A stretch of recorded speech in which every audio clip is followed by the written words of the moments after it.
গল্প টিভি।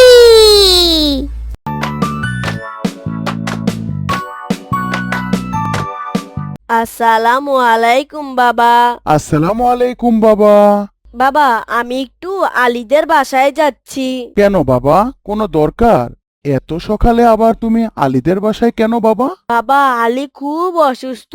কয়েকদিন আগে তার বাবা অসুস্থ ছিল, এখন সে আবার অসুস্থ হয়েছে। কি হয়েছে আলীর? বাবা, গত রাত থেকে ওর অনেক জ্বর। বেচারা এতদিন ওর বাবাকে কষ্ট করে সুস্থ করেছে, এখন ও নিজেই অসুস্থ হয়ে গেছে। আচ্ছা ঠিক আছে বাবা, যাও, সাবধানে যেও। আর তুমি আমার কাছ থেকে কিছু টাকা নিয়ে যাও, ওদের জন্য ফল টল কিনে নিয়ে যেও বাবা। ঠিক আছে বাবা, অনেক ধন্যবাদ তোমাকে। দাও। আলীকে দেখে তাড়াতাড়ি বাসায় এসে পড়ো বাবা। আর আজ কিন্তু জুমার দিন, দুজনে মিলে একসাথে জুমার নামাজ আদায় করব। ঠিক আছে বাবা?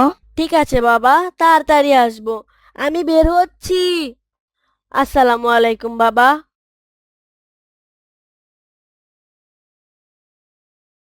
আসসালামু আলাইকুম চাচা। চাচা, আপনি কেমন আছেন? ওয়ালাইকুম আসসালাম। আলহামদুলিল্লাহ, আল্লাহ ভালো রেখেছেন। তুমি কেমন আছো বাবা? জি চাচা, আলহামদুলিল্লাহ, আল্লাহ ভালো রেখেছেন। চাচা, আপনার শরীর কি এখন ঠিক আছে? হ্যাঁ বাবা, আল্লাহর রহমতে এখন সুস্থ আছি। তোমার বাবা মা কেমন আছেন? আলহামদুলিল্লাহ চাচা, আমার বাবা মা ভালো আছে। চাচা, আলিনা খুব অসুস্থ, আমি ওকে দেখতে এসেছি। হ্যাঁ বাবা, ভিতরে এসো। আসসালামু আলাইকুম ভাই। ওয়ালাইকুম আসসালাম। কেমন আছো আবু রায়হান? আলহামদুলিল্লাহ ভাই, আল্লাহ শরীরটা ভালো রেখেছেন। তোমার এখন কিরকম অবস্থা? ভাই এখন জ্বর নেই, কিছুটা কম। কিছুক্ষণ আগে অনেক জ্বর ছিল। আল্লাহ সব ঠিক করে দিবেন ইনশাআল্লাহ। ভাই আর কত অসুখে থাকবো ভাই? আল্লাহর এত আমল করি, এত নামাজ পড়ি, তবু আল্লাহ কেন শুধু আমাদেরই এই রোগ দিয়ে রাখেন? এভাবে বলো না ভাই, আল্লাহ তাআলা মুমিনকে পরীক্ষা করার জন্য কিন্তু অসুস্থতা দেন। এভাবে বলা ঠিক না। এটা আবার কেমন পরীক্ষা? এটাতে আবার কিসের পরীক্ষা? আল্লাহ রোগ দিয়ে দেখতে চান তার বান্দার কতটুকু সবর আছে। তুমি কি ভাই আয়ুব নবীর সেই ঘটনাটা শুনোনি? কোন ঘটনা? আমাদের একজন আইয়ুব নবী ছিলেন।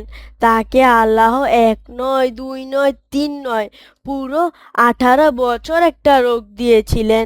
এই রোগের কারণে তার শরীরে পোকা হয়ে গিয়েছিল, কিন্তু তিনি তবুও আল্লাহর উপর থেকে বিশ্বাস সরাননি। আল্লাহর আমল এগুলোর উপরেই ছিলেন। তাই এক সময় আল্লাহ তাকে সুস্থ করে দিলেন। আর তোমার এই রোগটা তো সামান্য ভাই। হ্যাঁ ভাই, আল্লাহ ভরসা। দোয়া করবে আমার জন্য। অবশ্যই ভাই, তোমার জন্য দোয়া করব। আর ভাই, সব সময় মনে রাখবে, আল্লাহ কিন্তু পরীক্ষা করার জন্য অসুস্থতা দেন। তাই সব সময় আল্লাহর উপর বিশ্বাস রাখবে, আমল করবে। আল্লাহর উপর থেকে বিশ্বাস সরাবে না ভাই। হ্যাঁ ভাই, আমি দুঃখিত। আসসালামু আলাইকুম, কিছু বলবেন? আবু রায়হান তো আলীদের বাসায় গিয়েছে, এখনো যে আসলো না। আজান তো দিয়ে দিল, জুমার নামাজ তো আদায় করতে হবে, ও এখনো আসলো না কেন? সম্ভবত কোনো কাজে আটকায় গেছে। ও যখন আসে আমি ওকে মসজিদে পাঠিয়ে দেব, আপনি যান। আমি তো ওকে বলে দিলাম জুমার নামাজের কথা, কিন্তু এখনো আসলো না ও। আপনি চিন্তা করবেন না, আবু রায়হান আসলে আমি ওকে নামাজে পাঠিয়ে দেব। ঠিক আছে, তাহলে আমি নামাজ আদায় করতে মসজিদে গেলাম, তুমি ওকে অবশ্যই পাঠিয়ে দিবা। মা, মা, তাড়াতাড়ি খাবার দাও, আমার খুব খিদা পেয়েছে। আসসালামু আলাইকুম বাবা। তুমি কি এখন আলীদের বাসা থেকে আসলে বাবা? হ্যাঁ বাবা, এসে হাত মুখ ধুয়ে খাবার খেতে আসলাম। আলী এখন কেমন বাবা? ওর জ্বর কি কমেছে? হ্যাঁ বাবা, একটু সুস্থ হয়েছে, কিন্তু বাবা ও এখন খুব হতাশ। ওর বাবা কয়েকদিন আগে অসুস্থ ছিল, এখন আবার ও অসুস্থ। তুমি ওকে বুঝিয়ে বলনি অসুস্থতা আল্লাহ পরীক্ষা করার জন্য দান করেন? জি বাবা, বলেছি। বাবা, তুমি কি জুমার নামাজ আদায় করেছিলে? তোমাকে তো আজ মসজিদে দেখলাম না।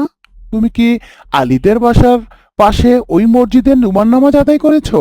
না বাবা, জুমার নামাজটা তো আদায় করা হয়নি। আলিদার বাসা থেকে বের হতে একটু দেরি হয়ে গিয়েছিল। এতক্ষণে জুমার নামাজের সময় শেষ।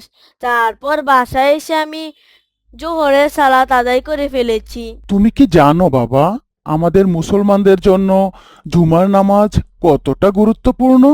কেন বাবা, জুমার নামাজ কি অনেক বেশি ফজিলতপূর্ণ?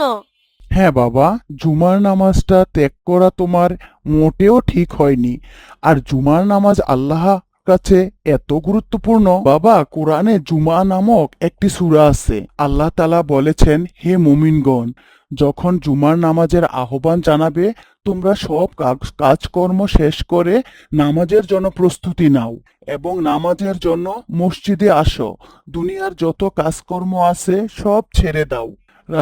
রাসূল সাল্লাল্লাহু আলাইহি সাল্লাম আরো বলেছেন, জুমার দিন হলো মুমিনদের জন্য একটা ঈদের দিন। তিনি আরো বলেন, যে দিনটিতে সূর্য উদিত হয় সেটি হলো সর্বোত্তম জুমার দিন। জানো বাবা, ওই দিন হযরত আদম আলাইহিস সালামকে সৃষ্টি করেছিলেন এবং ওই দিনই তাকে জান্নাতে প্রবেশ করিয়েছিলেন। আবার ওই দিনই তাকে জান্নাত থেকে বের করে দেওয়া হয়। আর ওই দিনই কিয়ামত অনুষ্ঠিত হবে। তার মানে কি বাবা, শুক্রবার দিন কিয়ামত অনুষ্ঠিত হবে? হ্যাঁ বাবা, শুক্রবারই কিয়ামত হবে। আর কোনো একদিন শুক্রবারেই কিয়ামতটা হবে বাবা। রাসূল সাল্লাল্লাহু আলাইহি সাল্লাম আরো বলেছেন বাবা, যে গোসল করে পরিষ্কার হয়ে এবং আতর লাগিয়ে জুমার নামাজ আদায় করতে গেল এবং কারো মনে কোনো কষ্ট না দিল, নামাজ সুন্দরভাবে আদায় করলো, এক জুমা থেকে আরেক জুমা পর্যন্ত তার সব জুমা তার সব গুনাহ কাফফারা হয়ে যাবে। বাবা, তাহলে তো আমার একদমই জুমার নামাজ ত্যাগ করা উচিত হয়নি। এটা খুব ভুল কাজ করেছি।